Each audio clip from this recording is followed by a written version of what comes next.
মুন্সিগঞ্জ জেলার শ্রীনগর উপজেলার বালাসুর এলাকায় নির্মাণাধীন টমি মার্কেট দখলের চেষ্টাকে কেন্দ্র করে সংঘর্ষে আলমগীর নামের এক ব্যক্তি নিহত হয়েছেন।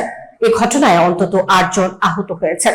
মঙ্গলবার সকাল ৫:৩০টায় ঘটনাটি ঘটে। স্টাফ রিপোর্টার শাফিন আহমেদ জানান, নিহত আলমগীর বালাসুর এলাকার স্থানীয় বাসিন্দা। আহতরা হলেন তমিজউদ্দিন, জাহাঙ্গীর, তারেক, তানসেল, তুষার, আব্দুর রহমান সহ আরো কয়েকজন।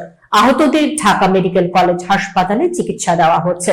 স্থানীয় সূত্র ও নিহতের পরিবারের অভিযোগ, আলমগীর ও তার ভাই তমিজউদ্দিন যৌথভাবে বালাসুর এলাকায় টমি মার্কেট নির্মাণ কাজ শুরু করেন।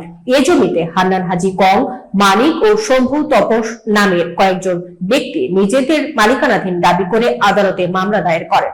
মামলায় ব্যর্থ হয়ে তারা রাতের আধারে সন্ত্রাসী বাহিনী নিয়ে মার্কেট দখলের চেষ্টা চালায়।